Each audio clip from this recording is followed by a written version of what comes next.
Easy ചെയറിൻ്റെ ആദ്യത്തെ step വെട്ടേണ്ടത് എങ്ങനെയെന്നുള്ളത് നിങ്ങൾക്ക് കാണിച്ചു തരാനാണ് ഞാൻ ഈ വീഡിയോയിലൂടെ ശ്രമിക്കുന്നത്. ഇപ്പോൾ നിങ്ങൾ കാണുന്നത് ആദ്യത്തെ സ്റ്റെപ്പ് വെട്ടാൻ വേണ്ടിയിട്ട് നമ്മൾ ചെയ്തിരിക്കുന്നത് ഒരു സ്റ്റൂള് അതിൻ്റെ അടിയിൽ സ്റ്റേ വെച്ചിട്ടുണ്ട്. എന്നിട്ട് ഉളുക്കി ഇതുപോലെ മാർക്ക് ചെയ്തെടുക്കുക. അതിനുശേഷം നമ്മളിത് മാറ്റുകയാണ്. ഇപ്പോൾ മാറ്റിയതിന് ശേഷം ഇപ്പോൾ നമ്മൾ ചെയ്യുന്നത് ആ മാർക്ക് ചെയ്ത ഭാഗത്ത് നിന്ന് ഒരു 3/4 ഇഞ്ചും കൂടി താഴേക്ക് നമ്മൾ മാർക്ക് ചെയ്തിട്ട് ഫസ്റ്റ് ആദ്യത്തെ സ്റ്റെപ്പ് വെട്ടാൻ വേണ്ടിയിട്ട് നമ്മൾ പോണേ. മറ്റൊരു കാര്യം കൂടി എനിക്ക് നിങ്ങളോട് പറയാനായിട്ടുള്ളത്, മരപ്പണി പഠിക്കാൻ ആഗ്രഹിക്കുന്നവർക്കായിട്ട് റിയൽ വുഡ് വർക്ക് ഒരു സുവർണ അവസരമാണ് ഒരുക്കിക്കൊണ്ടിരിക്കുന്നത്.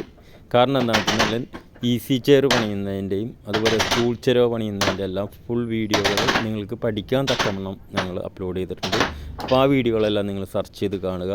അപ്പോൾ തന്നെ ചാനൽ സബ്സ്ക്രൈബ് ചെയ്യുക, ബെൽ ബട്ടൺ അമർത്തിയേക്കുക. ഇനിയും നിങ്ങൾക്ക് പഠിക്കാൻ തക്കവണ്ണമുള്ള ഒട്ടനവധി വീഡിയോകൾ ഞങ്ങളിടും. ആ വീഡിയോകൾ നിങ്ങൾ നോട്ടിഫിക്കേഷൻ ലഭിക്കാൻ വേണ്ടി നിങ്ങൾ ഇപ്പോൾ തന്നെ ചാനൽ സബ്സ്ക്രൈബ് ചെയ്ത് ബെൽ ബട്ടൺ എനേബിൾ ചെയ്യുക. Okay, thank you. ഇപ്പോൾ ആദ്യത്തെ സ്റ്റെപ്പ് വെട്ടിക്കഴിഞ്ഞ് നമുക്ക് രണ്ടാമത്തെ വെട്ടുന്നത് എങ്ങനെയാണെന്ന് നോക്കാം. ആദ്യത്തെ സ്റ്റെപ്പ് വെട്ടിയ ഇടത്തു നിന്ന് മുകളിലേക്ക് 1.25 ഇഞ്ച് മാർക്ക് ചെയ്തിട്ടാണ് രണ്ടാമത്തെ സ്റ്റെപ്പ് വെട്ടുന്നത്.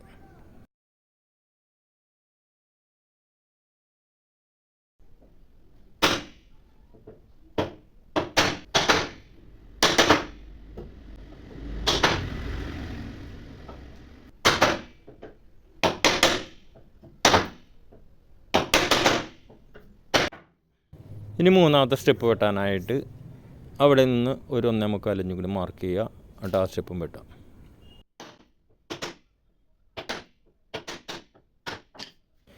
ഒരുപക്ഷെ നിങ്ങളിപ്പോൾ ഈ ചെറിയ സ്റ്റെപ്പ് വെട്ടുന്ന കാണുമ്പോഴേക്കും ഇതിൽ നിൽക്കുമോ എന്നുള്ളത് നിങ്ങൾ ചിന്തിച്ചേക്കാം.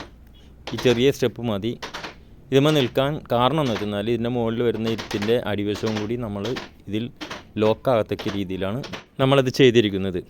അത് മുഴുവനായിട്ട് കാണാനായിട്ട് നിങ്ങൾ ഫുൾ വീഡിയോ സെർച്ച് ചെയ്ത് കാണുക.